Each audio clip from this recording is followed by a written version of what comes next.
여러분 안녕하십니까? 지금부터 관훈클럽 초청 대선 예비후보 토론회를 시작하겠습니다. 대통령 선거가 140여일 앞으로 다가왔습니다. 지난 1987년 국내 최초로 대선 후보 토론회를 도입한 관훈클럽은 오는 12월 19일 치러질 대통령 선거를 앞두고 대선 예비후보 토론회를 개최하고 있습니다. 오늘 토론회는 6번째 순서입니다. 오늘은 민주통합당 정세균 예비후보를 모셨습니다. 정세균 후보는 빚없는 사회, 또 경제 대통령을 구호로 내걸고 대선 출마를 선언했습니다. 제조업과 중소기업을 살리는 경제 대통령을 표방한 정세균 후보가 국민들에게 호소하고자 하는 이야기는 무엇이고 또 대권 후보로서 갖고 있는 비전과 국정 철학 그리고 국가 경영 능력 등을 종합적으로 검증해 보도록 하겠습니다. 안녕하십니까? 저는 KBS 해설위원 정혜승입니다.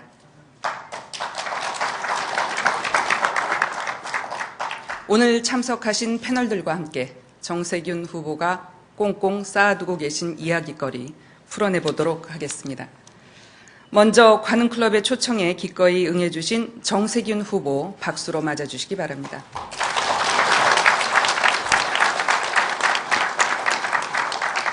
이어서 오늘 토론 이끌어주실 네 분 패널 소개해드리겠습니다. 화면 왼쪽부터 소개해드리겠습니다. 매일경제 손현덕 부국장 나오셨습니다. 한겨레신문 박창식 논설위원이십니다. 그리고 제 옆에 국민일보 김진홍 논설위원이십니다. 마지막으로 여성 패널 조선일보 김윤덕 기획취재부 차장 소개합니다. 토론 진행 방식 설명해 드리겠습니다. 질문은 1분 이내, 답변은 3분 이내로 해주시기 바랍니다. 보충 질문은 30초 이내, 보충 질문에 대한 답변은 1분 이내로 부탁드리겠습니다. 그리고 토론이 끝날 무렵쯤에 플로어 질문을 받겠습니다. 그래서 오늘 참석하신 분들 중에서 질문을 원하시는 분들은 테이블 위에 질문지의 내용을 써주시면 저희 관훈클럽 직원들이 이를 회수해서 저에게 전달을 해주면 제가 대신해서 질문을 드리도록 하겠습니다. 기조연설에 앞서서 정세균 후보는 어떤 분인지 제가 간략하게 소개해드리겠습니다. 정세균 후보는 지난 1950년 전북 진안군에서 4남 3녀 중에 셋째로 태어나셨고요. 전주 신흥고를 졸업하고 고대 법대에서는 총학생 회장을 지내셨습니다. 졸업 후에는 쌍용그룹에 입사해서 상무이사로 재직하다 지난 1995년 김대중 총재 특별보좌관으로 정치에 입문한 뒤에 이듬해인 1996년 제15대 국회의원에 당선됐습니다. 이후 2005년에 열린우리당 원내대표에 이어서 산자부 장관을 역임했고 이번 19대 총선에서는 정치 1번지라고 하는 종로구에서 당당히 당선된 5선 의원이십니다. 그러면 정세균 후보의 기조연설 먼저 듣겠습니다. 기조연설 시간은 3분입니다. 기조연설 박수로 청해 주시죠.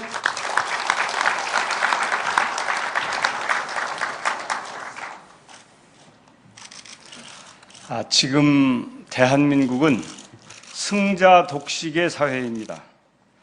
학력과 지역 차별이 엄존하고 본인의 능력과 상관없이 주어진 조건이 성공과 좌절을 결정짓고 있습니다. 대한민국 이대로는 안 됩니다. 기본을 바로잡지 않는다면 지금의 어려움을 극복할 수 없고 한치도 앞으로 전진할 수 없습니다. 저는 해법을 가지고 있습니다. 정세균의 3대 비전, 분수경제와 공동체 복지, 긍정적 정치 에너지로 지금 대한민국이 안고 있는 문제를 해결해 내겠습니다. 대한민국은 지금 위기에 직면한 상황이고 대한민국이 필요로 하는 리더십은 유능한 대통령입니다. 그것이 바로 제가 대통령 선거에 출마한 이유입니다. 저는 정치와 경제 그리고 정책을 모두 잘 아는 유일한 후보라고 자부하고 있습니다. 17년 동안 국내외에서 실물 경제를 담당했고 정당과 국회 그리고 정부에서 능력을 발휘해 왔습니다. 민주적 리더십과 전문성, 능력을 검증받았습니다. 위기 상황에서 당 대표를 맡아 성공적으로 극복했습니다.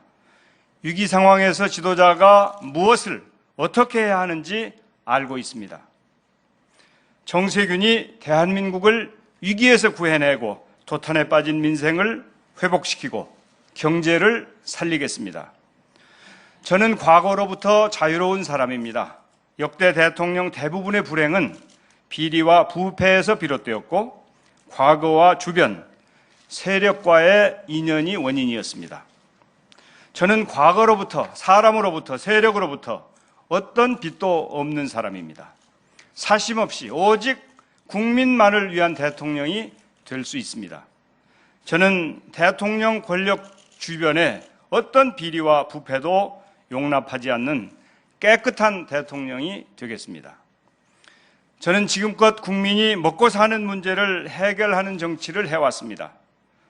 어렵고 힘들었던 어린 시절 누구에게나 기회의 문이 활짝 열려있는 대한민국을 꿈꿨고 공부를 하고 싶어도 가난 때문에 포기하는 사람이 없는 대한민국을 만들고 싶었습니다. 그 꿈이 정치인 정세균을 만들었고 제가 지금 이 자리에 서 있는 이유입니다. 국민의 먹고 사는 문제를 해결하는 대통령이 되겠습니다. 국민이 믿고 의지하는 유능한 정부를 만들겠습니다. 리셋 코리아, 대한민국의 국가 개조 프로젝트를 추진하겠습니다. 지금껏 쌓아온 경험과 통합과 신뢰의 리더십으로 폭넓은 국민적 합의를 이끌어내고 정확한 정책과 강력한 추진력으로 대한민국을 개조하겠습니다. 경제 민주화, 경제 안보, 경제 통일로 당면한 경제 위기를 극복하고 재도약을 이뤄내겠습니다. 중국의 손오천은 국가는 한 인물로 흥하기도 하고 망하기도 한다고 했습니다. 무너져버린 국민의 삶과 꿈을 회복시키는 대통령이 되겠습니다. 감사합니다. 리셋 코리아, 국민이 믿고 의지하는 유능한 민주정부를 만들겠다는 정세균 후보의 기조연설 들어보셨습니다. 그러면 지금부터 본격적인 토론 시작하겠습니다. 먼저 사회자가 질문을 좀 드리겠습니다. 정 후보께서는 경력으로 보면 이미 말씀드린 대로 5선 의원이시고 또 당대표를 3번이나 역임하시고 산자부 장관도 지내시고요. 또 정치 1번지라고 하는 종로구에서 당당히 당선이 되신 현역 의원이십니다. 그런데 유권자나 이 국민들 입장에서는 그 존재감이라고 할까요? 이것이 좀 너무 없지 않나 이런 얘기가 있습니다. 그 이유는 뭐라고 생각하십니까? 정치를 하는 사람은 어떤 것에 주안점을 두고 정치를 하고 일을 하느냐가 다 차이가 있다고 생각합니다. 대부분의 분들이 국가를 가장 우선에 두고 그 다음에 자기가 소속해 있는 정당, 또 자기가 대표하고 있는 지역, 또 개인 이렇게 네 중요한 주체가 있는데 어디에 주안점을 두고 정치를 하고 활동을 하느냐에 따라서 그 사람의 역량이 제대로 평가되기도 하고 또 어떤 분야에서는 제대로 평가를 받지 못하기도 한다고 생각을 합니다. 저의 경우에는 제가 당대표가 되었을 때 민주당의 정당 지지율이 10% 정도밖에 안 됐습니다. 그래서 저 개인을 위한 정치를 하기보다는 당을 살려야 되겠다. 그런 생각으로 선당 후사를 실천을 했습니다. 왜냐하면 당이 굳건하게 서지 않으면 개인이 아무리 개인기가 뛰어나고 또 경우에 따라서 후보가 된다 한들 별 의미가 없는 것이다. 그래서 당을 먼저 살리는 것이 우선이라고 하는 생각을 가지고 당을 살리는데 매진을 하다 보니까 저 개인의 발전은 좀 부족했던 것이 아닌가. 그러나 지금 저는 후회가 없습니다. 항상 저는 국가를 최우선에 두고 그 다음에 당, 지역, 저 자신 이런 정치를 해왔기 때문에 지금까지 존재감이 좀 부족하지 않나 하는 생각을 하고 있습니다만은 앞으로는 이제 저 자신의 발전이 경우에 따라서는 국가 발전과 직결될 수도 있다고 하는 생각을 가지고 저 자신의 발전을 위해서 좀 더 치열하고 적극적으로 노력해서 존재감을 확실히 만들어가는 노력을 하고 싶습니다. 네. 이제부터 본격적으로 토론 시작해 보도록 하겠습니다. 날카로운 질문이 이제 시작이 될 겁니다. 개인 검증과 정치 현안에 대한 질문. 김진홍 의원부터 시작해 주실까요? 예, 국민일보 김진홍입니다. 민주당 경선 후보가 이제 5명으로 압축됐습니다. 이제 압축된 지 하루 만에 후보 간 합종 연행 흐름이 있는 듯합니다. 정 후보의 경우 엊그제 그 박준영 후보와 만나서 호남 후보 단일화 가능성을 모색했다는 보도가 있습니다. 어떻게 하기로 하셨는지 구체적으로 좀 말씀해 주십시오. 그런 흐름이 존재하는 것 같습니다. 이제 지금 사실 현재의 여론조사 결과로만 보면 5명 중에 2사람이 호남 후보인데 이 호남 후보들의 지지율이 비교적 낮다. 그렇기 때문에 호남 후보들이 힘을 합치는 것이 어떠냐 그런 움직임이 있는 것 같습니다만은 아직 어떤 결론이 도출되었거나 또 전하 박준영 지사가 이 문제에 대해서 확실한 결론을 내지 못했기 때문에 현재로서는 좀 지켜봐야 되겠다 이렇게 생각하고 있고 제 생각은 가능하면 단일화를 해서 이제 중부권 후보를 자임하고 있는 후보와 또 영남권 후보와 또 호남을 기반으로 하고 있는 후보 이렇게 세 후보들이 치열하게 경쟁하고 아름다운 경선 그리고 또 역동적인 경선을 만들어낸다면 아마도 민주당의 본 경선이 국민들로부터 관심도 받게 되고 또 그 경쟁도 훨씬 더 유효하게 잘 되지 않겠는가 그런 개인적인 희망은 가지고 있습니다. 지금 컷오프를 이제 막 통과하셨는데 좀 껄끄러운 질문 하나 드리겠습니다. 그 낮은 지지도 때문이겠지만 일각에선 정 후보의 그 경선 출마를 놓고 대권이 목적이 아니라 다음 정권 때 한자리 하기 위한 포석이 아니냐 이런 얘기들이 있는 게 사실입니다. 이에 대해서 정 후보 생각을 좀 말씀해 주십시오. 그래요.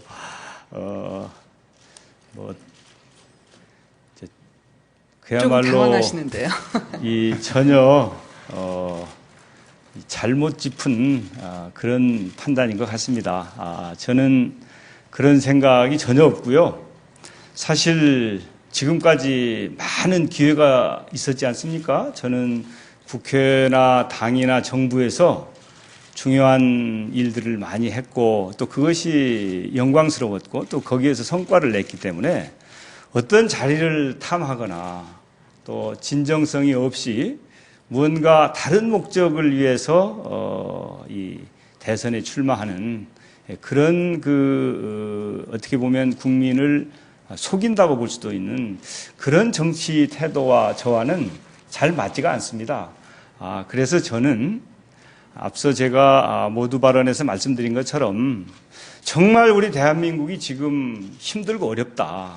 그런데 제가 당과 국회와 대한민국이 저를 많이 키웠고 또 많이 훈련시켰기 때문에 지금처럼 어려울 때 저의 경험과 역량이 필요하고 그것이 나라에 보탬이 될 수 있다고 하는 확신이 있어서 제가 자임하고 나선 것이지 저 개인의 일신을 위해서 특히 이제 뭐 어떤 자리를 탐한다든지 하는 것은 저의 가치관이나 저의 지금까지의 살아온 그 생각과는 아주 동떨어진 것이기 때문에 그런 생각을 하시는 분들이 혹시 계시다면 즉시 제 진정성을 믿어주십시오. 이렇게 말씀드리고 싶습니다.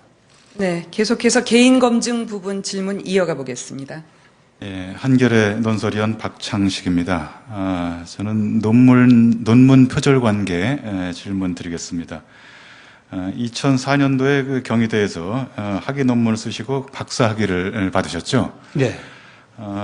새누리당이 주장하긴 합니다만은 그 논문이 1991년도에 고려대학교 경영대학원에 제출된 다른 논문을 무려 15페이지 정도가량 거의 그대로 따 옮긴 인상, 그래서 표절이라고 이렇게 주장을 합니다. 실제로 저도 이 두 개의 논문을 비교를 해보니까 주요 대목에 인용한 이런 이제 표 같은 자료는 많이 거의 이제 대동소이한 느낌을 받습니다. 그래서 이게 이제 적절한 인용이냐, 표절이냐, 혹은 이제 대필, 다른 사람의 도움을 받았고 작성한 논문은 아닌지라는 의심도 드는데요. 실상은 어떤 겁니까? 제가 이제 논문을 쓰면서 원래 모든 것을 독창적으로 하진 않지요. 참고를 하기도 하고 인용을 하기도 하는데 제가 문제 제기한 내용을 보니까 이게 인용이 제대로 잘 되지 않았다, 이런 지적입니다. 사실 그 논문을 쓸 때는 그 지도교수와 또 심사위원들의 철저한 그 검증과 지도를 받으면서 논문을 작성한 것이고, 저도 역시 지도교수와 심사위원들의 그 지도를 받으면서 그 논문을 썼습니다. 그래서 뭐 표절 같은 것은 그 생각을 해본 적도 없고요. 인용이라든지 참고 문헌을 게재하는 것도 지도교수와 심사위원들의 지도를 받아서 한 것이기 때문에 전혀 표절이라고 하는 생각은 할 수가 없다. 그런데 제가 최근에 조사를 해보니까 2008년도에 그 논문 표절을 판단하는 그 규정이 많이 강화되었다 하는 그 내용을 확인을 했습니다. 그리고 그 새로운 규정에 의하면 문제가 있다고 이렇게 지적을 하는 것을 보고 막 그 새로 제정된 규정에 의해서 문제를 지적한다면 그런 지적을 할 수도 있다. 그리고 그 점에 대해서는 유감스럽게 생각한다, 이렇게 말씀드립니다만은 이 논문과 관련해서는 한치의 부끄러움도 없다, 저는 그렇게 말씀드리겠습니다. 네, 대필은 전혀 아니다라는 입장이셨고요. 계속해서 정치 현안에 대한 질문 해주시기 바랍니다. 예, 조선일보 김윤덕입니다. 정치 현안 한 가지 여쭤보겠습니다. 그 저축은행 비리와 관련해서 어제 박지원 민주당 원내대표가 검찰에 전격 출두했습니다. 3번의 출석 요구를 거부하다가 임시국회 직전에 출두한 것에 대해 여러 이야기들이 나오고 있는데요. 민주당 대선의 최대 악재가 될 수 있는 이 사건이 당에 미칠 영향 어떻게 보십니까? 아까 선당 후사라고 말씀하셨는데요. 경험에 비춰볼 때 민주당은 이를 어떻게 극복해야 한다고 생각하십니까? 저는 정말 잘 극복해야 된다고 생각하죠. 그런데 우리 검찰이 말이죠, 좀 더 공명정대할 수 없는가? 대한민국의 모든 부분이 선진화되고 진화되고 앞으로 가고 있는데 어떻게 대한민국 검찰은 거꾸로 갔는가 하는 것에 대해서 정말 큰 자괴감을 느낍니다. 민주정부 10년 동안에 그래도 변화가 있었고 그 변화의 방향은 긍정적인 것이었다고 저는 자부하고 있는데, 이 새 정권 들어와서 검찰이 완전히 과거로 회귀했다. 그래서 6.2 지방선거 때도 한명숙 후보가 이제 유력한 민주당의 후보였는데 한명숙 후보를 검찰이 사법 처리하면서 저희가 매우 큰 어려움을 겪었고요. 그 이전에 사실은 2008년도에 전당대회를 잇고 나서도 또 검찰이 당에 어려움을 주었고, 지금은 대선을 6개월 앞둔 상황에서 제1야당의 원내대표를 가지고 지금 당에 어려움을 주고 있습니다. 그래서 이 검찰이 정치 검찰 수준을 완전히 벗어나지 못하고 있다면 이것은 정말 새 정부가 무엇보다도 가장 먼저 개혁해야 될 부분이 아닌가, 그런 생각을 합니다. 그러나 또 다른 한편은 정치를 국민을 보고 하는 것입니다. 국민이 어떻게 생각하시느냐가 매우 중요하죠. 진실이 가장 중요합니다만은 국민이 어떤 정당이나 어떤 인물에 대해서 어떻게 생각하느냐. 특히 이제 민심이 12월 19일 대통령 선거에 영향을 미칠 것이기 때문에 이런 문제에 대해서 균형 감각을 가지고 진실과 검찰 개혁과 또 정당에 미치는 영향 이런 것들을 종합적으로 잘 판단해서 당의 지도부가 전략적인 선택을 잘 해야 된다. 저는 이렇게 생각합니다. 그런 차원에서 아마 저는 박지원 원내대표가 본인은 결백하다고 생각하면서도 검찰에 출두해서 조사를 받은 것으로 알고 있고 그것은 결국은 당에 부담을 주지 않기 위한 애당심, 선당 후사의 태도가 아니었나 이렇게 생각하고 있어서 앞으로도 이 문제를 아주 잘 관리하고 제대로 대응해서 국민 여러분들이 걱정하시지 않도록 당의 지도부가 잘 해주기 바라고 필요하면 대선에 출마하고 있는 사람들도 관심을 갖고 의견도 내고 해야 된다고 생각합니다. 네. 계속해서 손현덕 부국장 받아주시죠. 예, 저는 통진당과의 관계에 대해서 질문 하나 드리겠습니다. 그 이석기, 김재현 의원 그 제명안이 부결되면서 통진당이 그 거센 후폭풍에 휩싸였습니다. 그 일각에서는 당이 해체돼야 된다 이런 극단론까지 나오고 있는데 이런 상황에서도 민주당이 야권 연대를 계속 추진해야 한다고 보십니까? 저는 사실은 이번 그 총선거에서 당선된 이 두 분 문제 원래 선거에 부정이 있었다고 얘기하는 거 아닙니까? 그 문제에 대해서 저는 실망을 참 많이 했습니다. 우리 민주 진보 진영은 확실하게 이런 도덕성에 있어서 보수 진영과는 보수 정당과는 차별성을 보여줘야 된다고 생각하는데 오히려 이런 문제가 불거짐으로 해서 그 당은 물론이고 민주 진보 진영 전체에 신뢰에 굉장한 그 부담을 준 그런 사건이었다고 생각을 해서 그 문제와 관련해서 이 진보당이 자정 능력을 발휘해 줄 것을 진심으로 바랬고 또 그런 발언도 했습니다. 그런데 최근에 이 제명 문제와 관련해서 참 납득하기 어렵습니다. 그 당원 의원총회에서 결정한 내용이. 저도 그런데 국민들은 어떠실까? 저는 사실은 정치인이어서 나름대로 정치적인 이해관계나 여러 가지를 이해하는 차원인데도 제가 납득할 수 없습니다. 그런데 국민들이 납득하시겠는가 해서 빨리 스스로 자정 능력을 발휘해서 국민들로부터 잘못된 부분에 대해서는 용서를 받고 치유할 부분은 빨리 치유를 해야 된다. 이렇게 생각을 합니다. 이런 전제 조건이 달성이 되어야 그래야 원래 제가 항상 주장하던 민주진보 진영의 대단결, 대통합, 연대가 가능하다. 그렇지 않으면 재고해야 된다고 생각을 합니다. 통진당 사태에 대한 의견 주셨고요. 이어서 박창식 의원. 예, 이 통합진보당 사태와 관련해서는 문제의 쟁점이 자꾸 이렇게 번져가고 또 과장되어가는 측면도 있지 않은가 하는 생각을 좀 이제 해봅니다.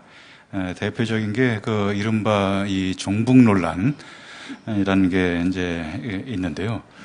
우선 그 정 후보님께서는 이 우리 사회 그 안전을 위협할 만한 어떤 실체적인 어떤 이제 우리 사회의 어떤 그 종북에 대한 위협이 실적이 그 있다고 지금 보시는 건지 아니면 실은 이 문제와 관련해서는 일부 다른 정치 세력이 그 정치적 목적을 갖고 새로운 메카시즘, 새로운 색깔론으로 이렇게 부풀리는 그런 측면도 그 이제 있다는 견해가 있는데요. 이 문제에 관한 정 후보님의 견해는 어떠하신지 질문드리겠습니다. 사실 저는 이제 민주당의 많은 의원들을 잘 알고요. 또 지난번에 이 진보당 쪽 그러니까 민주노동당이나 진보신당이나 거기 지도자들도 잘 아는데 이 소위 말하는 그 종북주의자를 별로 만나본 적이 없어요. 그래서 이 별 실체가 없는 것 같은데 국민들께 보도되는 내용을 보면 엄청난 종북주의자들이 국회에도 있고 정치권에도 있고 그 이렇게 오해를 하실 수 있도록 증폭되고 과장되는 보도를 보면서 이건 좀 건강한 것 같지가 않다 하는 생각을 하고 있습니다. 사실 저도 이 정치를 시작한 지가 19년 차이고 국회에 17년이나 있었고 당에서 중요한 활동을 했는데 다른 의원들이나 타당의 의원들도 만나보면 그들의 생각이나 이런 걸 캐치할 수 있지 않습니까? 파악할 수 있죠. 그런데 제가 보기에는 뭐 신문에 나는 것처럼 그렇게 종북주의자들이 많은 것 같지 않다. 이런 생각이어서 너무 과장되고 과도하게 이렇게 하는 데는 무언가 또 다른 의도가 있지 않겠는가. 말하자면 이제 12월 19일 대통령 선거를 겨냥해서 무언가 편가르기를 하고 자신들의 진영의 이익을 위해서 혹시 하는 게 있는 건 아닌가 하는 우려가 있어서 그런 점을 잘 간파하면서 진보당도 그렇고 우리 민주 진보 진영이 적절하게 잘 대응을 해야 된다. 다시 말해서 부정선거 문제를 빨리 원인 제거를 하고 재발 방지를 확실하게 함으로 인해서 불필요하게 이것이 번지고 또 공매를 맞는 실질적으로는 이 별 그런 내용이 없으면서도 국민들로부터 오해를 받는 일을 불식하는 노력이 필요하지 않냐. 저는 그런 판단입니다. 한 가지 덧붙여서 질문 드리겠습니다. 기본적으로는 통합진보당 문제를 그 당 안에서 스스로 이제 풀어나가는 게 바람직하다는 말씀 이제 하고 계신데요. 또 한 가지는 통합진보당 두 의원에 관련해 어떤 국회의원 자격에 대해서 민주당까지 자격심사에 새누리당이 전에 합의한 상태 아니겠습니까? 근데 이 다른 야당 의원의 자격 문제에 대해서 같은 야당이 이렇게 심사하고 나서는 과연 적절한지에 대한 의문도 있는데요. 이 부분의 견해는 어떻습니까? 기본적으로는 저는 그 통합진보당에서 이 문제를 당 차원에서 해결하는 것이 옳다고 봅니다. 그러나 이제 아마 국회가 국민의 대변 기관이다 보니까 이 문제와 관련해서 사실이든 사실이 아니든 간에 국민적인 관심과 우려가 매우 커지기 때문에 그런 그 국민적인 우려를 어떻게 잘 해소하고 소화할 것인가 하는 고민이 있을 수 있다고 생각합니다. 그러나 이제 그런 그 인기 영합주의에 의한 국회의 운영이나 이런 것은 바람직하지 않다고 생각합니다. 차라리 진솔하게 국회가 할 수 있는 일과 할 수 없는 일, 또 정당이 관여해야 될 일과 해서는 안 될 일을 분명하게 국민 여러분들께 말씀드리고 이해를 구하는 것이 오히려 옳다. 저는 그렇게 판단하고 있습니다. 이 두 의원 제명에 대한 각 정당의 입장은 어떠해야 하는지 또 민주당은 어떤 스탠스를 지녀야 하는지에 대해서 입장을 주셨고요. 이어서 이 여야를 막론하고 지금 이 대선에 출마할지 안 할지 여부가 상당히 관심사지요. 안철수 교수에 대한 질문 이어가겠습니다. 손윤덕 부국장 시작해 주시죠. 예. 2006년 산자부 장관 시절에 당시 그 벤처 사업하던 안철수 씨랑 몇 차례 만난 걸로도 알고 있습니다. 그러나 어쨌든 올해 대해서는 안철수를 빼고는 말이 안 될 정도로 열풍이 일고 일었는데 그 이면은 사실 기존 정치권에 대한 불신 아니겠습니까? 그 정치 지도자로서 이에 대한 책임감이 클 것 같다는 생각인데 어떻습니까? 네, 그렇지요. 사실 참담하지요. 저희 민주당이 아주 좋은 후보를 보유하고 있어서 지금 이 이명박 정권의 이런 실정이나 무능이나 부패에 대한 반사이익을 제대로 챙기면서 동시에 국민에게 비전을 제시해서 높은 지지를 얻는 후보가 민주당 내에 있어야 되는데 어떤 이유에서든지 간에 현실적으로 그 점이 부족한 점에 대해서 우리는 누구를 탓하겠습니까? 스스로의 성찰과 반성을 통해서 이런 일이 반복되지 않도록 하는 노력을 적극적으로 해야 된다고 생각을 합니다.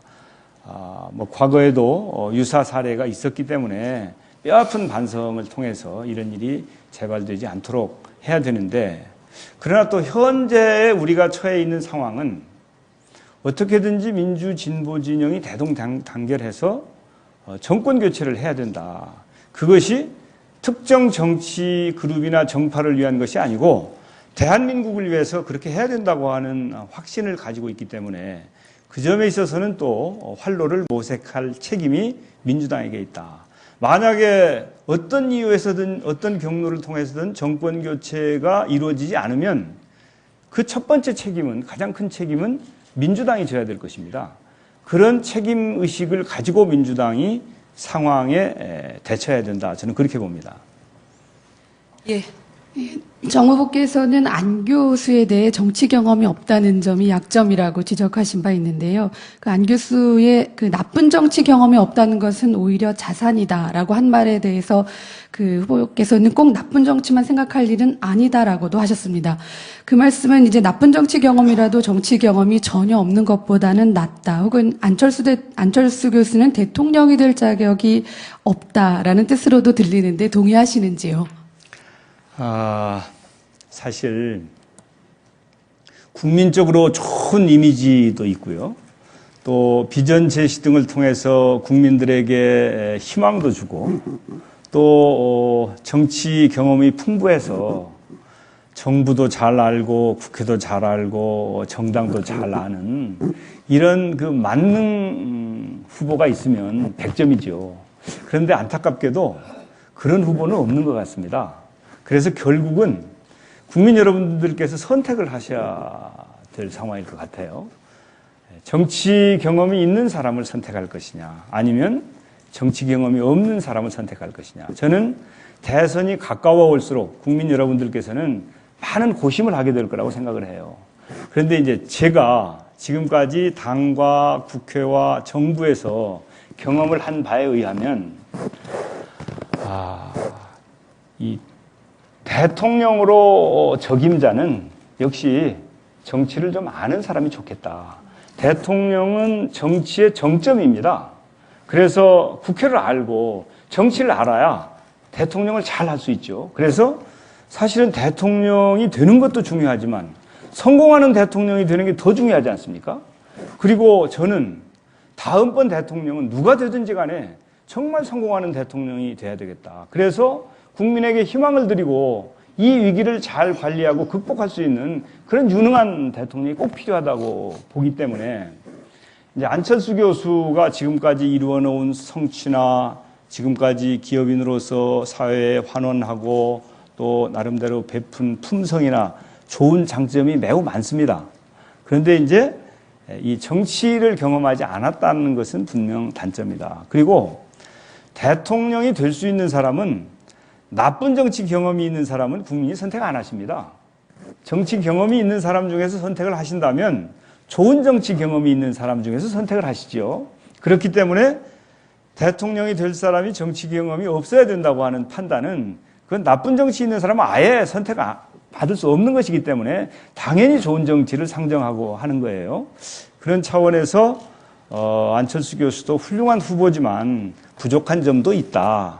그러나 다른 사람도 완벽한 후보가 없기 때문에 그 부족한 점에 대해서 국민들이 어떻게 판단하실지는 결국 국민의 몫이다 이렇게 봅니다. 제 입장에서 보면 한마디만 더 첨언을 하면 이제 대통령은 그 국정 조정 능력과 위기 관리 능력이 있어야 된다고 생각해요. 그 중에서도 위기 관리 능력이 매우 중요하다고 생각합니다. 그런데 정치를 오래 하고 많은 경험이 있는 사람도 이 위기 관리 능력이 그렇게 많지 않아요. 이런 점에서 저는 위기 관리 능력이 누가 있느냐 하는 점에 대해서 좀 관심을 가질 필요 있다고 보는 겁니다. 네. 단연 정세균이다라는 거죠. 그럼에도 불구하고 안철수 교수로 야권 단일화될 가능성이 현재로서는 높다고 보고 있는데요. 만약 그렇게 될 경우 민주당은 그 서울시장 선거에 이어서 정당의 대선 후보를 내지 못하는 불임 정당이 될 수 있습니다. 제1야당, 정통야당으로서는 매우 굴욕적인 상황일 것 같은데 어떻게 생각하십니까? 심각한 상황이죠. 사실 그런 점을 많이 고심하고 있습니다. 그래서 저는 이제 안철수 교수에 대해서 극복의 대상이자 연대의 대상이다 이렇게 말씀드리는 것이거든요. 민주당의 입장에서 보면 안철수 교수를 극복하는 것이 최선이죠. 그래서 경선이 끝날 때쯤 보니까 민주당 후보의 국민적인 지지가 매우 높더라. 그래서 민주당의 후보 키가 훨씬 더 크더라 라고 하는 상황이 최선의 상황이죠. 그러나 국민 여러분들께서는, 특히 민주진보 진영의 국민들께서는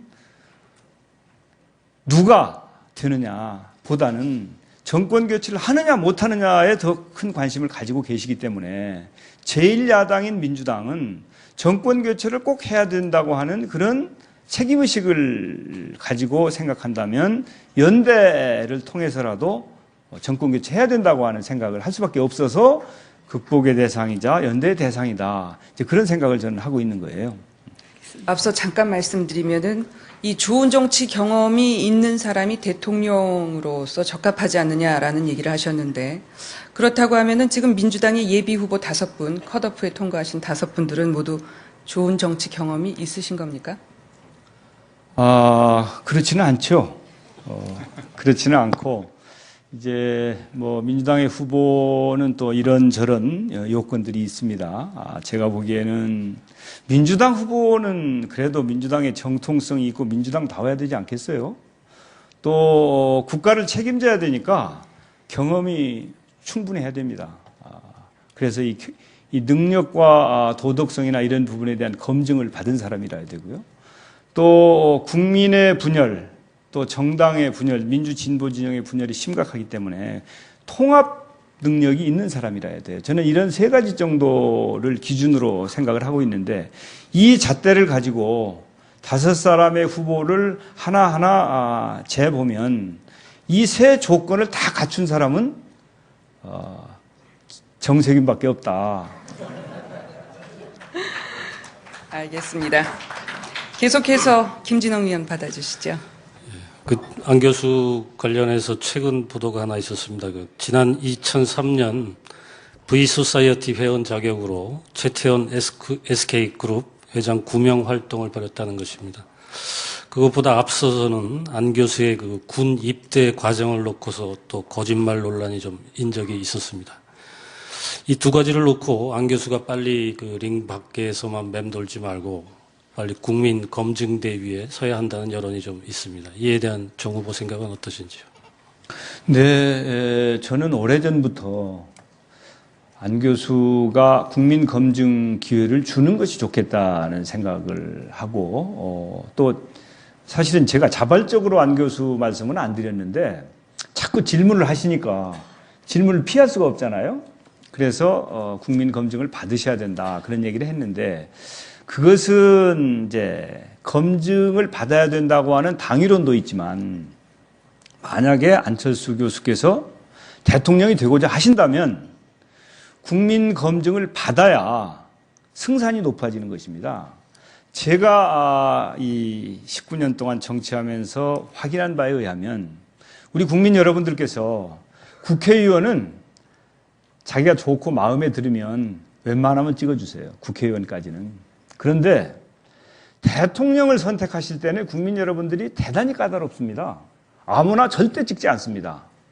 본인이 검증을 해서 능력이 있겠는지, 대한민국의 미래를 맡겨도 되겠는지, 우리 후손들을 이분한테 맡겨도 되겠는지 심사숙고 끝에 판단하시거든요.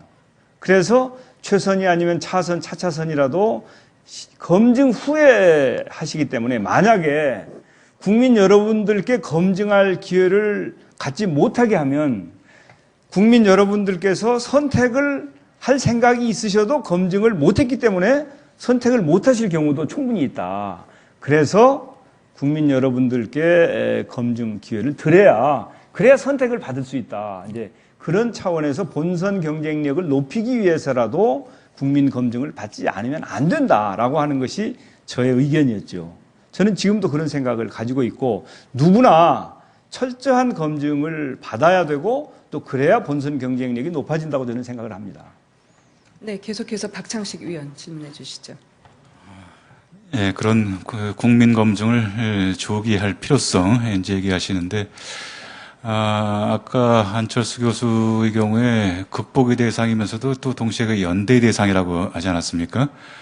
근데 그런 식으로 이제 조기에 검증한다 할 때 좀 구체적으로 이제 검증을 조기에 이루어질 수 있도록, 그래서 그걸 실현시킬 수 있는 구체적인 방법 같은 거, 그런 게 좀 있을까요? 그런 고민들을 좀 해보십니까? 그전에는 이를테면 이제 민주당에 빨리 들어와서 들어와서 경선 경쟁에 참여하라 이런 제안도 하셨습니다만은 그건 좀 지나가는 상태고요. 어떤 방법이 있을지 하는 궁금증이 좀 드네요. 사실은 저는 그 안 교수께서 민주당에 들어와서 같이 경선을 해서 그 경선 과정을 통해서 검증을 받고 또 후보가 되든지 되지 않든지 해서 이 정권 교체에 동참해서 정권 교체를 꼭 이루는데 기여를 했으면 좋겠다고 하는 것이 원래 저의 생각이었는데, 그런데 이제 안 교수께서는 그 길을 선택하지 않은 거 아닙니까? 그리고 지금 그런 얘기를 하는 것은 비현실적이죠. 이미 우리는 경선이 시작됐기 때문에. 그런데 이제 지금 상황에서는 결국은 안 교수께서 결단을 하셔야 된다.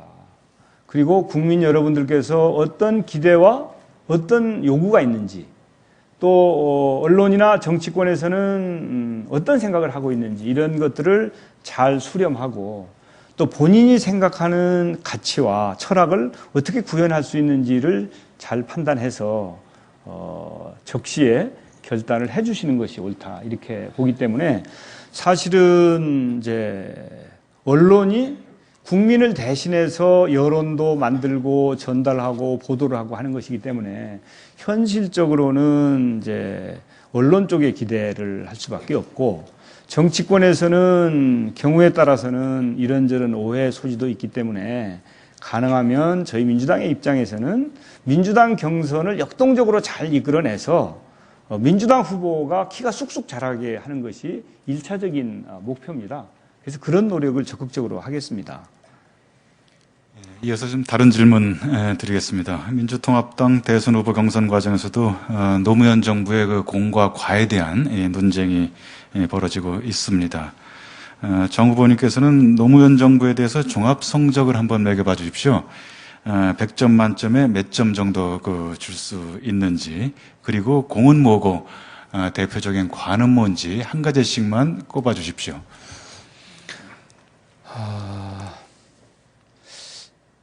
공과가 분명히 있죠.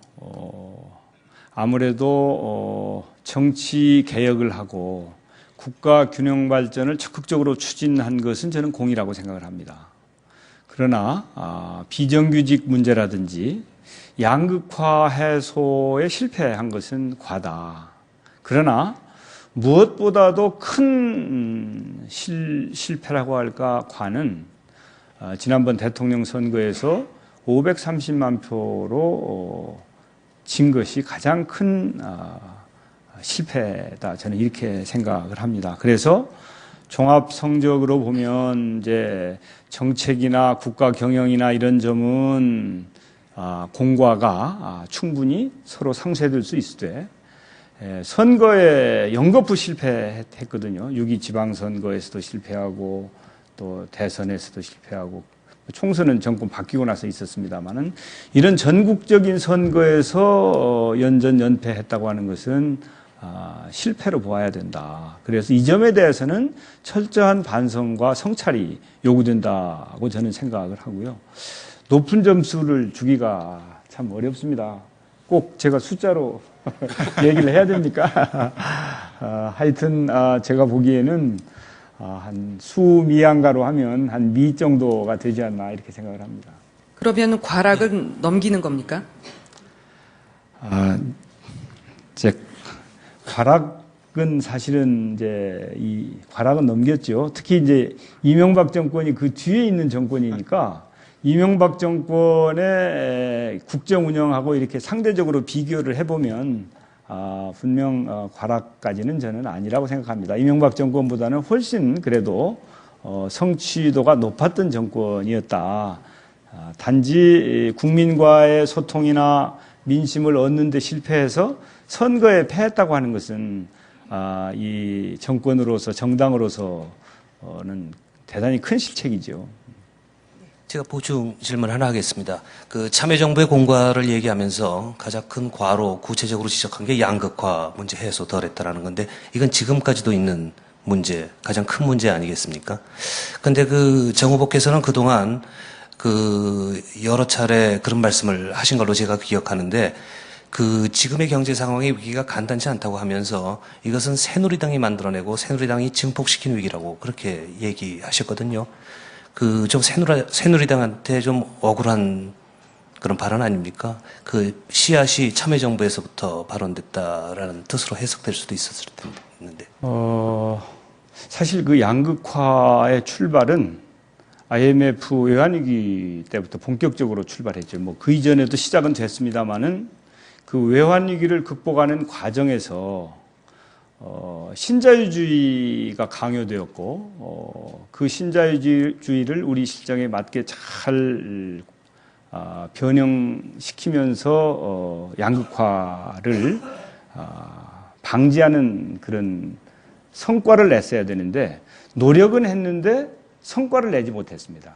그 점에 대해서 정치 세력들은 과정도 매우 중요하지만 결과에 대해서 책임을 져야 되거든요. 그게 책임 정치 아니겠습니까? 그런 차원에서 국민의 정부나 참여정부나 양극화를 완화하거나 해소하지 못한 점에 대해서 책임이 있다고 생각합니다. 그러면 이제 이 두 정권을 거치면서 IMF 외환위기는 어느 정도 극복이 되고 국정이 정상 궤도에 올라왔기 때문에 이명박 정권은 미래를 위한 경제를 만들었어야 됩니다. 첫째는 양극화 해소는 물론이고 신성장 동력을 발굴했어야 되는데 그 대신 4대강에 몰두를 했거든요. 그리고 신성장 동력을 만들기 위해서 그런 쪽에 재원이 필요하고 양극화 해소를 하기 위한 복지의 향상이 필요한데 감세, 부자 감세를 실행하면서 또 엉뚱한 데 국가 재정은 계속 투입을 해서 국가 부채를 엄청나게 키웠습니다.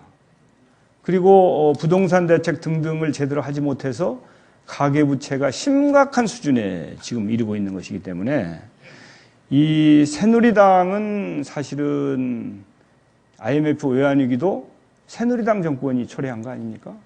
그런데 지금 겨우 그 위기를 민주정부 10년 동안에 극복해서 나름대로 체력을 만들어 놓았는데 그것을 기반으로 해서 미래의 먹거리를 만들고 미래 국민을 모실 그런 노력을 했어야 되는데 그것에 소홀했기 때문에 그리고 특권 경제에 매달려 있으면서 제대로 이 정책을 실천하지 못했기 때문에 다시 위기가 올 수도 있는 그런 어려움을 초래한 것이죠. 그래 이 부분에 대해서 저는 새누리당이 증폭시킨 거다. IMF 외환위기도 새누리당 정권이 만드는 것이고 지금의 위기 상황도 이 새누리당 정권이 만들었기 때문에 책임이 있다고 생각하는 것이고 다음 정권은 그런 것을 기반으로 해서 그렇게 이번 이명박 정권이 5년 동안에 경제를 어떻게 보면은 황폐화시킨 이런 것을 딛고 일어서서 위기를 관리하고 극복해서 국민에게 희망을 줄 수 있는 그런 유능한 민주정부가 필요하다고 하는 것이 저의 주장이고 그 일을 잘 할 수 있는 것은 경제도 알고 정치도 알고 정책도 아는 그런 그 대통령이 꼭 필요하다고 저는 확신을 가지고 있는 것입니다. 네, 양극화의 원죄에 대해서 전 정부보다는 현 정권의 책임이 더 크다라는 지적을 해주셨습니다. 이어서 이 정세균 후보께 좀 여쭤보면은 앞으로 이 민주당의 대선 후보 나가서는 대통령을 지금 꿈꾸고 계시는데요. 넘어야 할 산이 많습니다. 현재까지 가장 큰 경쟁 상대라고 하면은 이 박근혜 새누리당 예비 후보를 꼽을 수 있을 텐데요. 여기에 대해서는 어떤 견해를 갖고 계시는지 우리 패널들 질문 계속 이어가겠습니다. 김인득 차장. 예, 최근 어느 매체와의 인터뷰에서 박근혜가 여야를 통틀어 최악의 후보다라고 단언하셨습니다. 궁궐에서 살아서 서민 생활을 모른다. 가슴이 따뜻하지 않다고 하셨는데요. 정 후보처럼 가난과 역경을 딛고 성공해야만 따뜻한 가슴을 지녔다고 할 수 있는 것인지 또 유권자의 절반에 가까운 숫자가 박 후보를 지지하고 있는데 그분들은 바보라서 혹은 박정희 환상에서 벗어나지 못하는 사람들이라 박 후보를 지지한다고 생각하시는지요? 저는 그 눈물 젖은 빵을 먹어본 사람이 그래도 서민을 더 이해하고 가슴과 가슴으로 서민과 통할 수 있다고 생각합니다. 이 사람이 살아온 경험이라고 하는 것은 속일 수 없는 것이고요. 전혀 경험하지 않은 세계를 상상하는 것은 그야말로 머리로 상상하는 것이지 가슴으로 상상하는 것이 아니다. 그래서 태평성대 같으면 모르지만 지금처럼 양극화가 심각해서 서민들은 거의 죽을 지경이거든요. 서민들 만나면 제발 좀 살려주십시오라고 절규를 합니다. 이때는 아니다. 가슴이 정말 따뜻하고 이 서민들이 무슨 얘기를 하고 있는지 느낄 수 있고 알아들을 수 있는 사람이 대통령을 해야 된다고 저는 생각을 해요. 거기에다가 박근혜 후보는 이제 독재자의 딸이기 때문에 그것도 문제지요. 그러나 독재자가 독재를 하는 것을 보면서 성장했고 저는 알게 모르게 독재를 배웠다고 생각합니다. 좀 과한 얘기 같습니다만은 저는 그렇게 생각하고 특히 최근에 박근혜 비대위원장이 새누리당에 인사를 하는 걸 보면 이 인사 스타일이 매우 권위적이고 상대를 인정하지 않고 승자 독식하는 이런 행태를 보면 야 이건 아니다. 저는 그렇게 생각합니다. 사실 뭐 또 그간에 저는 제가 원내대표, 당대표 등을 할 때 박근혜 후보가 당대표를 하거나 중요한 일을 맡았을 때 같이 이렇게 일을 상대편에 서서 해본 적이 많은데 중요한 사안에 대해서 저는 매우 기회주의적이라고 생각합니다. 결정적일 때는 가만히 있다가 다 지나고 나서 그냥 한마디 던지면서 자기 책임을 면피를 하고 또 자신들의 정당에서 만들어 놓은 대통령과 차별화를 하면서 자기 개인을 위한 정치를 하는 그런 걸 보면서 최소한도 국가를 가장 앞에 내세우지는 못하더라도 그래도 자기 개인보다는 공동체를 앞세울 수 있는 정도의 양식이 없이 어떻게 좋은 대통령이 될 수 있겠느냐. 그래서 비교적 제가 남을 심하게 비판하지 않는 성미인데도 불구하고 정말 저는 이건 아니다라고 하는 아주 강한 그런 생각이 있어서 제가 그렇게 말씀드렸던 겁니다. 근데 이제 서민의 아픔을 모른다고 말씀하셨는데 사실 박 후보 지지자들의 대부분이 서민이라고도 볼 수 있습니다. 그리고 애국심에서만큼은 또 박 후보를 따를 수 없다는 분들이 많은데요. 저의 질문은 혹시 박근혜 후보가 여성이라서 한 나라의 통치자가 되기에는 부족하다는 생각도 은연중에 아주 조금이라도 갖고 계신 건 아닌지 솔직히 말씀해 주셨으면 합니다. 예, 저는 뭐 여성에 대한 편견 같은 것은 전혀 없습니다. 오히려 우리 지방자치 같은 데에 여성 공천을 제가 많이 했습니다. 그리고 당선도 많이 되었는데 그분들이 굉장히 깨끗한 정치를 하고 아주 섬세한 생활 정치를 하면서 남성 의원들이 더 많은데 제가 점수가 좀 깎일 것 같습니다만은 남성 의원들보다 오히려 더 잘해요, 지방 정치를. 그리고 그런 사람들이 커서 이제 중앙 정치에 와서 국회의원도 되고 지금 실제로 우리 국회 여성 의원 수가 많이 늘었지 않습니까? 또 민주당 여성 의원 수가 많고 그래서 저는 여성에 대한 편견보다는 오히려 여성들이 비교 우위가 있다. 그래서 빨리 최소한도 30% 아니면 40%, 50% 여성들이 모든 분야에 진출해서 함께 다 일하는 노력이 필요하다. 저는 그렇게 생각을 하고 있고요. 사실 제가 지난 6.2 지방선거 때 그 한명숙 총리를 서울시장 후보로 공천을 하지 않았습니까? 제가 당대표를 하면서. 그래서 뭐 편견보다는 오히려 여성에 대해서 충분한 인식을 제대로 가지고 있다. 이렇게 말씀드리겠습니다. 그래서 그런 차원은 절대 아니다. 네. 박근혜 의원 관련해서 추가 질문 하나 드리겠습니다. 박근혜 후보의 이제 그 문제점, 약점 쭉 많이 말씀하셨습니다만은 어쨌든 상당한 이 지지율을 이어가고 있을 때는 무슨 이제 이 경쟁력을 이제 낳게 하는 이제 강점도 있긴 있을 것 같아요. 그리고 아마 우리 정 후보님께서 박근혜 의원하고 경쟁하려면 상대를 객관적으로 잘 파악해야 경쟁도 잘할 수 있을 것 같기도 하고요. 박근혜 후보의 그 경쟁자로서의 강점을 이제 하나 꼽아본다면 예. 어떤 점이 있을까요? 그 이미지 관리는 정말 그 A 플러스인 것 같습니다. 탁월합니다. 이제 이 국민들한테 상당히 원칙을 지키고 신뢰가 있는 그런 정치인으로 이미지를 잘 만들었거든요. 이제 그런 점은 확실히 대단하다 이렇게 생각을 합니다. 이제 그리고 하여튼 선거에 이긴 것이 유일한 공적 아닐까요?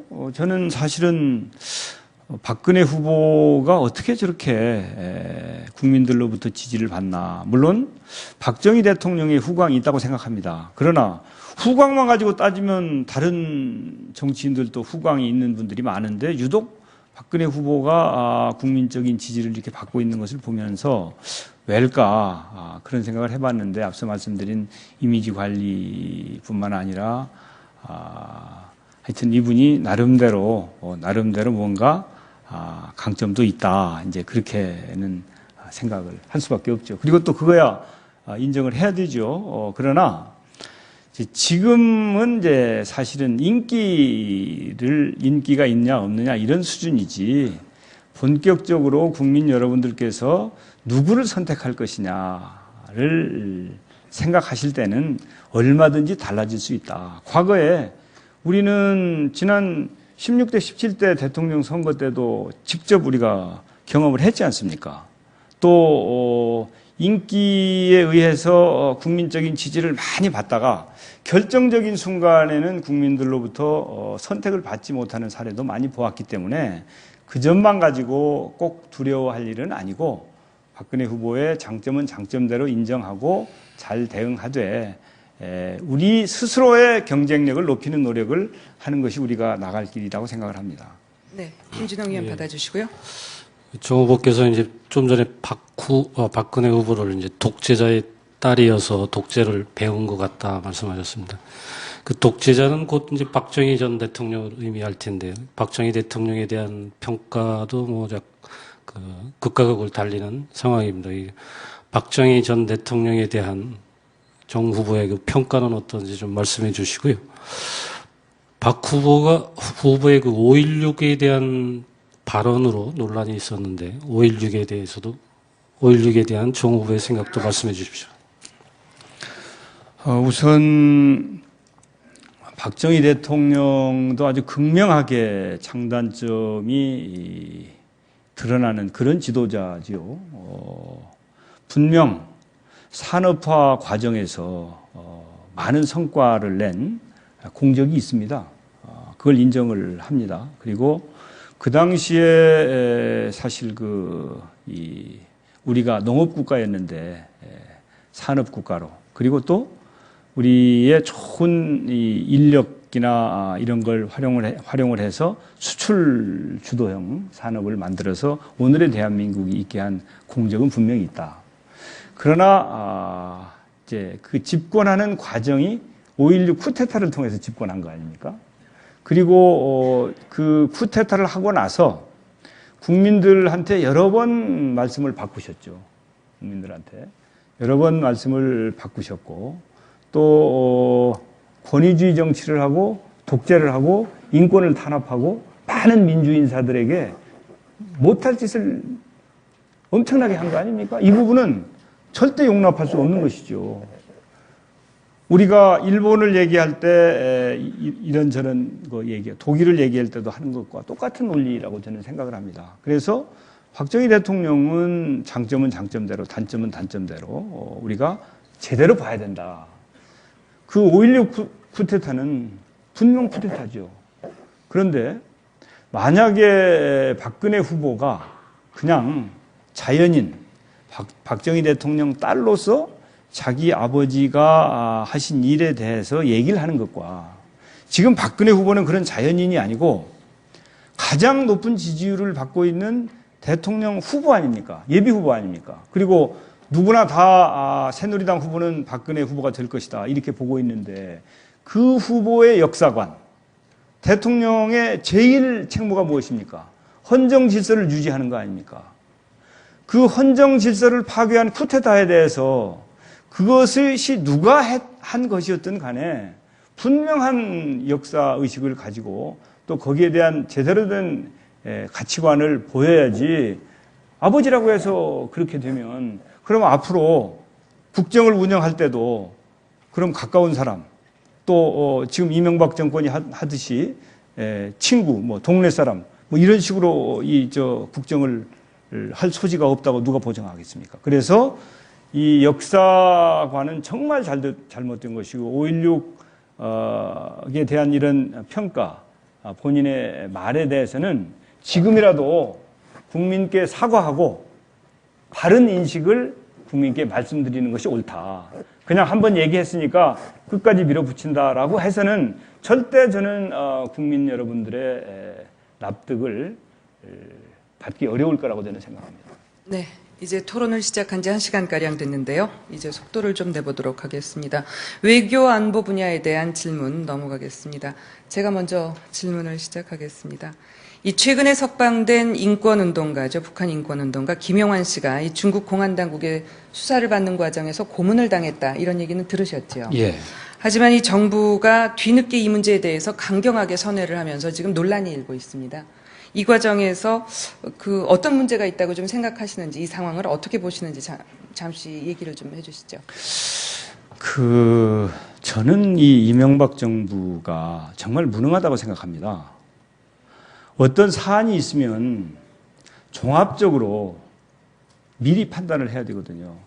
이 김용환 씨에 대한 고문에 대해서는 우리 정부는 진즉에 알고 있었지 않습니까? 그럼 이 문제가 어떤 식으로 어떻게 전개될 것인지를 충분히 검토를 해서 외교를 해야 되기 때문에 여러 가지 고려할 사항들이 있지 않겠습니까? 그 사항들을 미리 고려를 해서 이 문제에 대해서 확고한 방침을 미리 정해놓고 그 방침대로 쭉 나가야, 그래야 신뢰도 없고 유능한 외교고 유능한 정부라고 할 수 있는데, 어떤 사안이 있는데 갈팡질팡 허둥지둥하면서 충분하게 미리 프로그램을 만들어내지 못함으로 해서 이랬다가 저랬다가 또 대통령이 이 말씀하시고 저런 말씀하시고, 심지어는 천안함 사태 때도 말이 왔다 갔다 했지 않습니까? 그 대처하는데도. 저는 이번 사태를 보면서 다시 한번 실망을 하지 않을 수가 없습니다. 그래서 이 한중 관계는 매우 중요한 외교 파트너 아닙니까? 그러나 국민 여러분들이 용납할 수 없는 일은 절대 눈치 보면 안 되죠. 할 얘기는 하면서 따질 건 따져야 되죠. 그런데 그걸 미리 이렇게 해서 되겠습니까? 이건 절대 용납할 수 없는 일이어서 늦었지만 지금이라도 분명하게 자주적인 입장을 가지고 따질 것은 따지고 말이지, 시정할 것은 시정하는 노력이 절대 필요하다고 저는 봅니다. 네, 질문 이어가 주시죠. 예, 최근 한 언론에서 여야 대선 주자들의 외교 안보 현안 인식을 비교조사한 결과를 보도했는데요.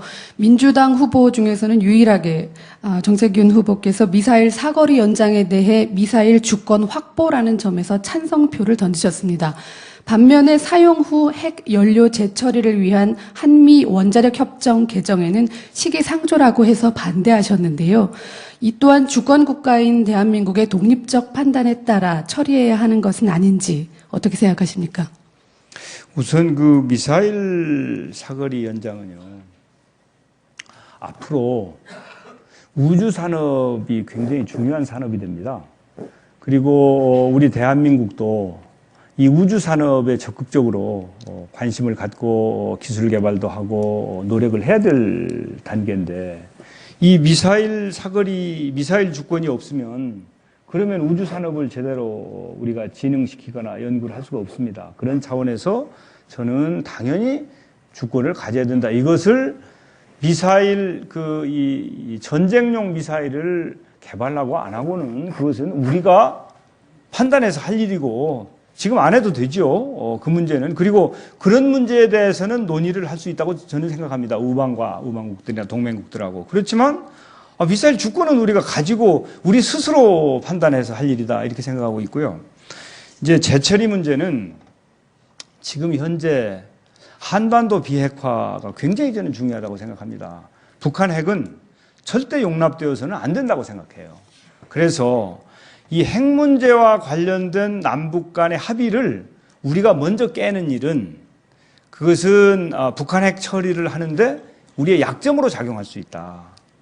우리가 비핵화 선언을 할 때 재처리를 하지 않는 것으로 약속이 돼 있지 않습니까, 현재. 그런데 우리가 이것을 먼저 깨는 것은 바람직하지 않다.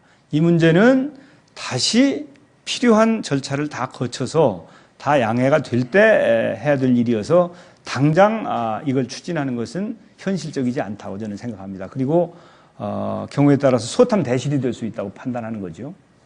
예, 구분을 해야 한다는 말씀이시군요. 예. 아니 저희 그거를 하면 우리가 북한보다 먼저 깨는 것이 됐다고 말씀하셨는데 북한은 벌써 핵무기 실험까지 했지 않았습니까? 저희 그 말씀이 좀 안 맞는 것 같은데요. 이제 그건 이런 거죠. 북한이야 사실 수시로 깼지 않습니까? 지금까지. 그러니까 우리도 똑같이 하자. 심정적으로야 무슨 짓인지를 못하겠습니까? 그렇지만 이 비핵화를 달성해야 되는 게 우리한테 굉장히 절실하단 말이죠. 그러면 우리가 당당하게 약속을 지켰다고 하는 것, 그리고 당신들이나 우리나 약속을 어긴 건 똑같다고 하는 입장으로 가지 않고 우리는 약속을 지키면서 도덕적인 우위, 외교적인 우위에 있으면서 그들에게 비핵화를 요구하고 비핵화를 추진해 나가는 것이 그것이 더 현명한 입장 아니겠느냐 하는 게 제 판단이죠. 네. 다음 계속해서 예. 김진환 의원 진행해 주시죠.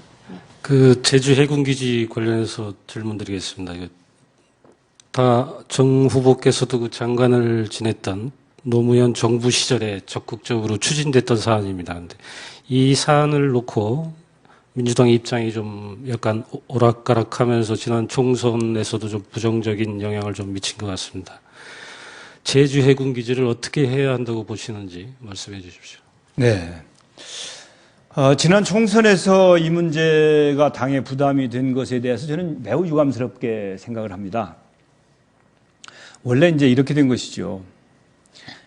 그 당시 참여정부 시절에 정부안은 해군기지만 만드는 것입니다. 정부안은. 그런데 국회가 이 안을 예산 심의를 하면서 이걸 수정을 했습니다. 해군기지만 하지 말고 민군 복합 미항으로 만들어라.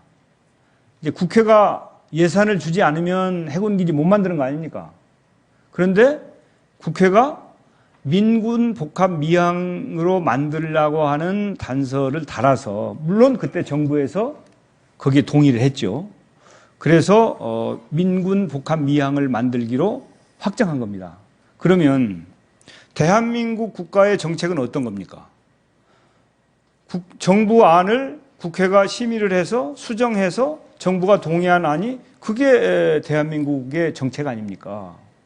그러면 그 정책으로 가야 되는데 지금 이명박 정부 들어와서 민군 복합 미항으로 만들기로 한 약속을 버리고 지금 해군 기지로만 가고 있다고 하는 의구심을 지울 수 없는 거예요.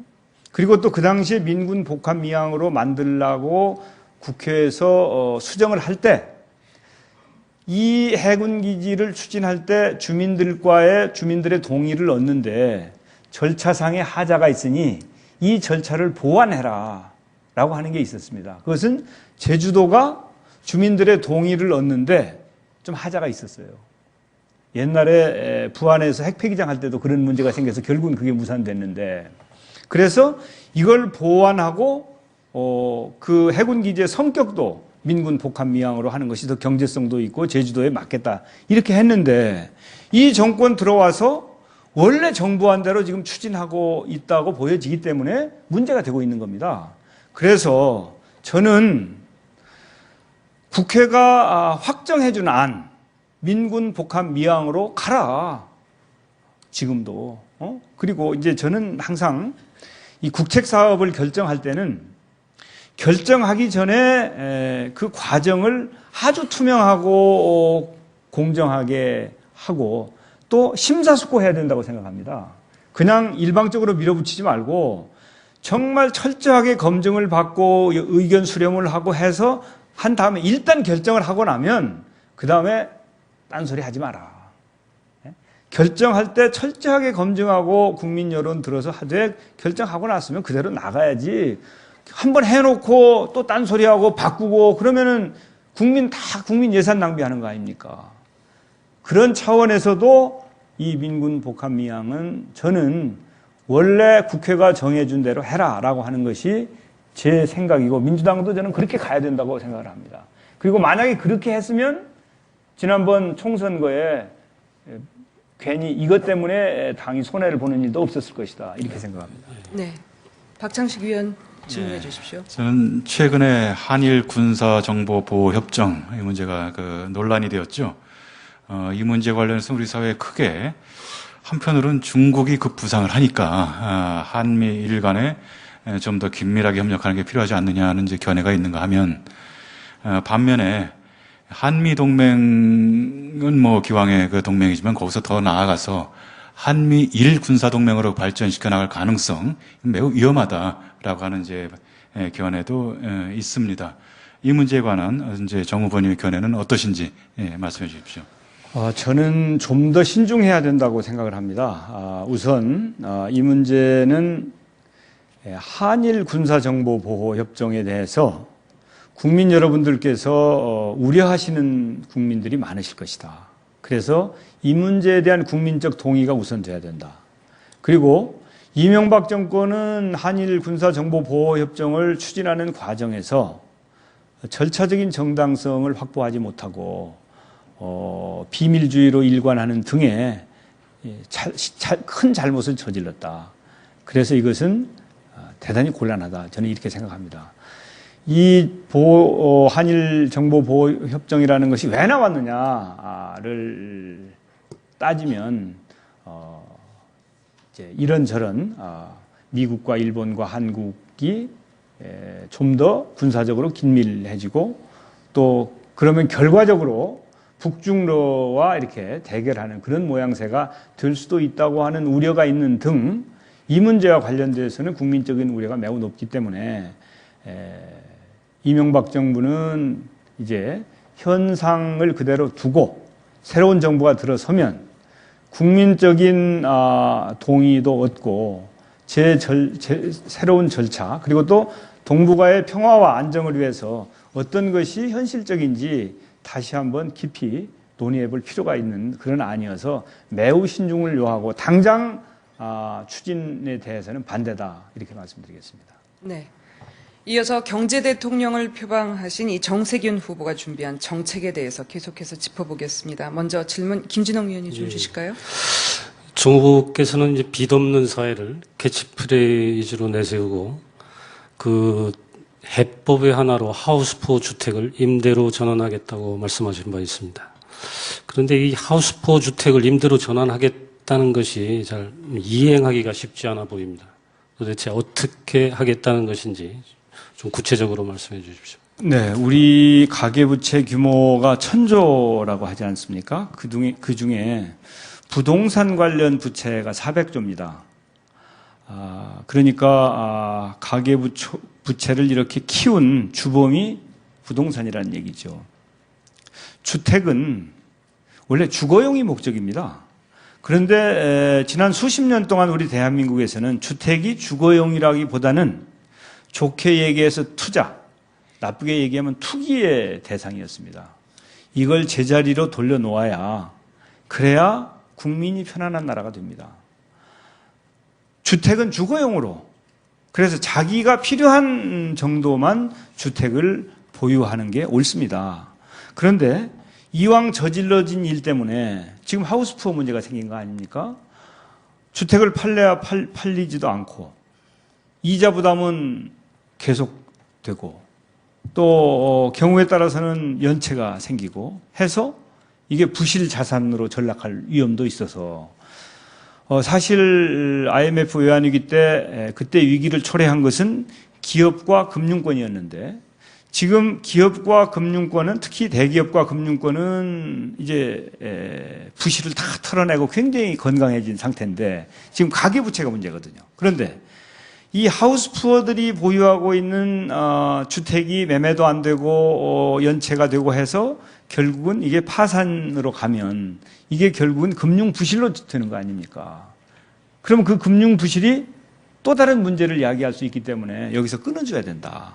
그래서 금융기관들이 출자를 해서 새로운 기구를 만들어서 이 하우스푸어 주택을 적정가에 매입을 해서 임대로 전환해 줘야 된다는 거예요.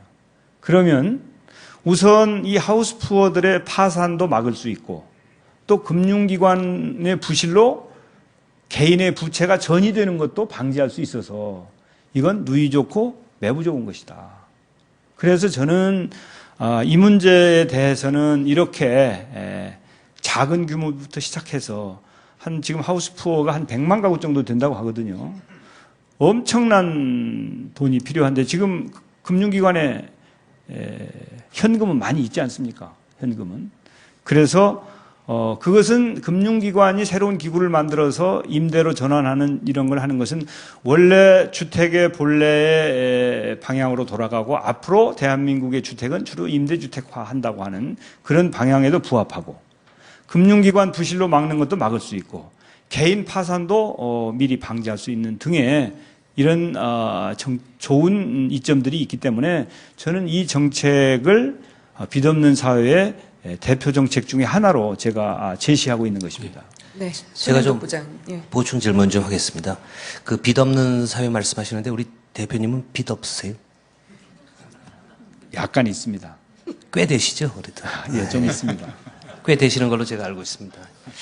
금융기관 현금 있어가지고 하우스푸어 매입해서 임대 전환하겠다라고 하는데 금융기관 현금은 예금자 돈이죠. 금융기관 돈이 아니라. 맞죠? 물론이죠. 예. 그리고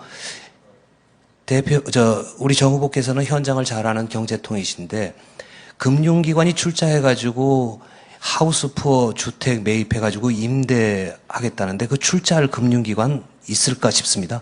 제가 물어보면은 이거 수익성 안 맞아갖고 출자 안 하겠다고 하던데요. 이제 그것은 수익 모델을 잘 만들어야죠. 그냥 이 하우스푸어의 어려움을 금융기관에 그냥 전가하자는 얘기가 아니고요. 이 하우스푸어의 문제가 결국 금융기관의 문제가 될 수 있다고 하는 데는 아마 다들 공감하실 거예요. 그러면 이걸 자기 문제가 될 때까지 기다리지 말고 선제적으로 해결하자. 그래서 정부의 역할이 필요하면 수익 모델을 만드는데 정부의 역할이 필요하면 정부도 개입을 해야 되죠. 정부 개입은 세제 지원이라든지 그렇죠. 혜택이라든지 그렇지 않아도 수익 모델이 만들어지면 그럴 필요가 없고요. 지금 사실은 이제 하우스푸어의 주택을 매입하는 가격은 그렇게 높게 줄 수 없는 거 아니겠습니까?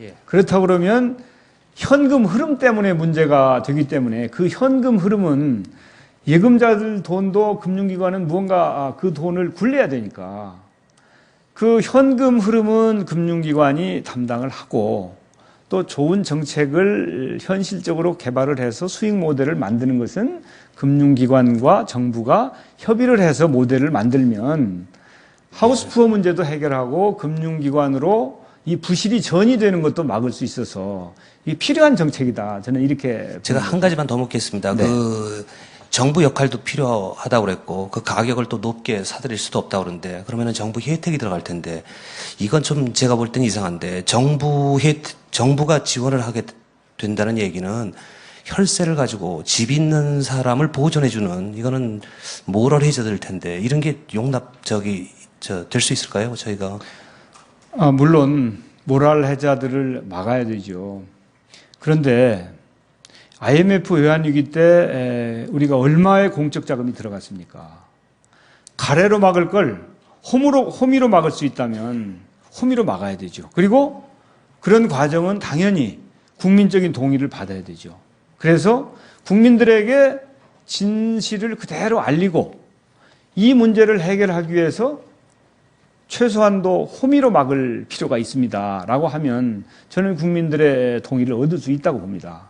그래서 이 문제를 그냥 모른 척 계속하고 그냥 두어서는 안 되고 이거 미리미리 선제적으로 대응을 해야 된다. 가장 좋은 정책은 위기를 미리 막는 겁니다. 지금 위기를 막아야 됩니다. 위기를 막지 않고 그냥 이 금년 12월 19일에 선거가 있으니까 그때까지 잘 넘기고 나면 그 다음에 정권 잡고 나서 그때 해결하면 되지라고 하는 생각을 혹시 어떤 정치 그룹이 가지고 있다면 이건 정말 큰일이다.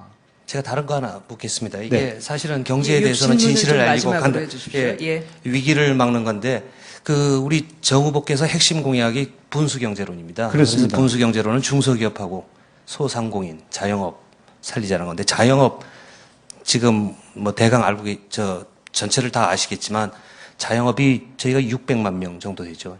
너무 과잉입니다, 사실은. 근데 이 자영업에 대해서 오히려 도와주는 게 아니라 지금 구조조정을 해야 되는 것이 진실을 알리고 위기를 막는 그런 거 아닐까요? 그래서 그 점에 대해서 좀 말씀을 해주시고 저는 전적으로 공감합니다. 이제 지금 비정상적으로 자영업자가 많죠. 그것은 IMF 외환위기 이후에 많은 노동자들이 자의반, 타의반, 주로 타의에 의해서 직장을 떠나야 했습니다. 그러면 그 사람들이 퇴직금을 받아가지고 그냥 놓을 수 없으니까 자영업을 시작을 했는데 그러다 보니까 과당 경쟁 상황이 발생한 것이죠. 그래서 여기에 대해서 우리는 다시 직장으로 노동 현장으로 환류할 수 있는 그런 안을 만들어야 됩니다. 그래서 자영업이 구조조정이 되어서 적정 수준의 자영업자만 있어야지 지금처럼 이렇게 과당 경쟁 상황이 벌어지면 아무도 생존을 못하죠. 그래서 저는 그 지적에 대해서는 전적으로 공감을 하면서 사실 저는 이제 두 가지 생각을 하고 있는데요. 이제 중소기업이든 대기업이든 노동 현장으로 환류하는 방법이 있고 또 농촌으로 가는 방법도 저는 있다고 생각합니다. 그래서 그런 문제에 대해서 지금 정책 개발을 하고 있는데 저는 도시의 자영업자 또 도시의 실업 상태에 있는 젊은 노동자들에게 활로를 열어줄 필요가 있다. 그래야 저는 이 위기 극복이 되고 앞으로 내수 경제도 살아날 수 있어서 그것이 가장 중요한 과제 중에 하나라는 생각을 가지고 있습니다. 네. 마지막으로 시간 관계상 한 분만 좀 더 질문을 해주실까요? 누가 하시겠습니까? 예, 제가 질문 드릴까요? 양보를 안 하시는데요. 짧게 해주시죠. 여쭤봐야 되는데. 예. 이제 재벌 기업 관계 하나 질문 드리고 싶은데요. 어차피 이제 재벌의 그 경제력 집중 해소, 시급한 과제고 경제 민주화 차원에서도 그렇고 그러기 위해서 이런 순환 출자 금지 주요 처방 중에 하나로 제기되고 있고 정 후보께서도 언급하고 계십니다. 문제는 이를테면 이제 대통령이 될 경우에 어떤 범위에서 어떤 일정으로 이 문제 해결에 나설 건가라는 어떤 이제 수순과 어떤 구체 프로그램 문제 같은데 그 부분 말씀해 주십시오. 네, 시간이 없으시다 그러니까 간단하게 결론만 말씀드리겠습니다. 저는 신규 순환 출자는 즉시 금지, 그리고 현재의 기업의 사정을 철저하게 보아서 골목 대기업 말고 수출 대기업의 경우는 유예 기간이 필요하다면 잠시 유예하는 수준에서 순환 출자는 원칙적으로 금지하는 게 옳다고 생각합니다. 네. 또 김윤덕 차장. 예, 죄송합니다. 시간이 흘렀는데요. 꼭 여쭤보고 싶어서요. 정 후보께서 내건 사교육 금지법 때문에 지금 학원가 비상 걸렸다고 합니다. 그리고 대통령 되실까봐 지금 노심초사하고 있는데요. 저는 개인적으로 제가 공부를 못하기 때문에 선행학습 금지되면 너무 좋겠습니다. 하지만 이 사교육 금지법이라는 게 과연 현실적으로 가능한 일인지 이 황당 공약 중에 하나를 꼽히기도 했는데요. 이에 대한 의견 말씀해 주십시오. 네. 우리가 앓고 있는 병리 현상 중에 가장 심각한 것이 저는 사교육이라고 생각합니다. 대한민국의 오늘이 어떻게 만들어졌습니까? 교육 때문에 만들어진 거 아닙니까? 우리 부모님들이 안 입고 안 먹고 해서 모아서 아이들을 가르쳐서 그래서 우리 대한민국이 산업화도 되고 민주화도 되고 세계 속에 우뚝 섰지 않습니까? 그런데 그 교육이 이 대한민국을 이렇게 만든 효자 교육이 지금은 부담이 되고 있다. 또 과당 경쟁을 유발하고 있다고 진단하지 않을 수 없다. 그래서 저는 이 문제는 적정 수준으로 빨리 환원돼야 된다고 생각을 합니다.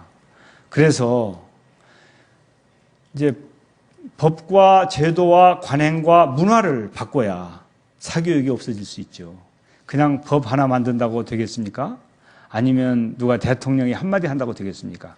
이미 아주 중증이기 때문에 그냥 될 일은 아닙니다.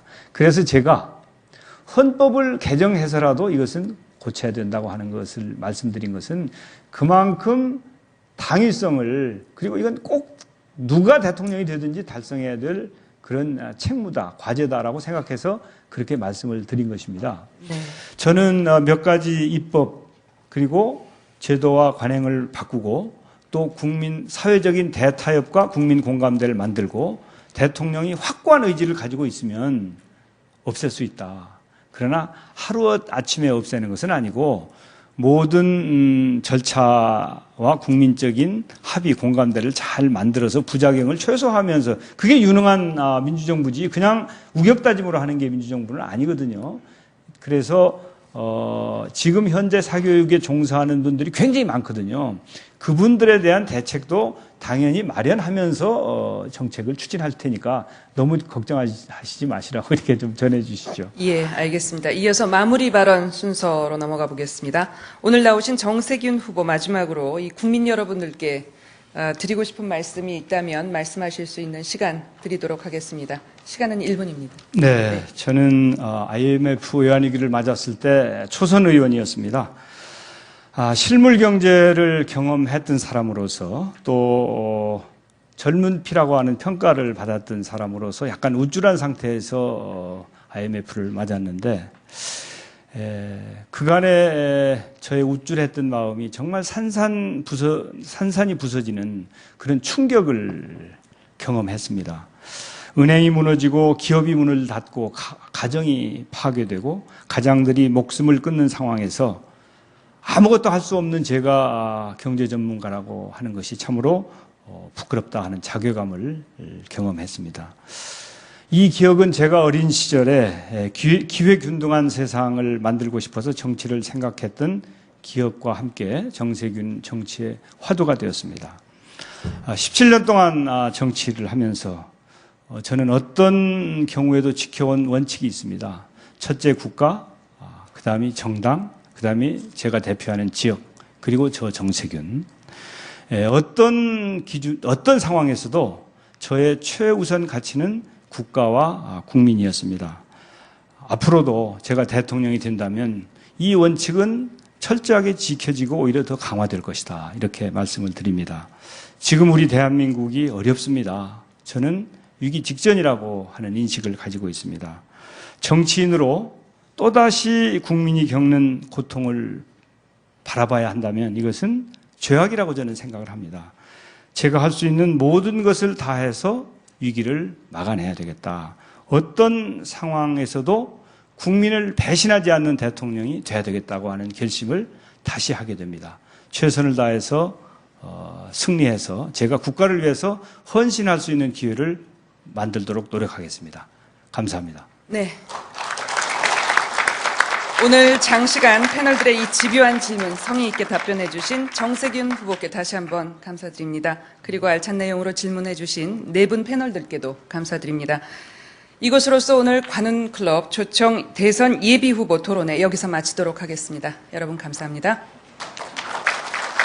네, 관훈클럽은 관례에 따라서 오늘 토론에 나오신 정세균 대선 예비후보님께 기념패를 드리겠습니다. 정 후보님은 앞으로 나와주시면 고맙겠습니다. 기념패는 김민배 총무께서 드리겠습니다. 제가 기념패 내용을 읽어드리겠습니다. 기념패 정세균 민주통합당 대선 예비후보 관코럽은 귀화를 초청연사로 모신 가운데 유익한 대화 토론의 시간을 가졌습니다. 귀화와 함께한 소중한 이 자리는 55년을 이어온 관코럽의 전통과 더불어 길이 기억될 것입니다. 2012년 8월 1일 관코럽 총무 김민배.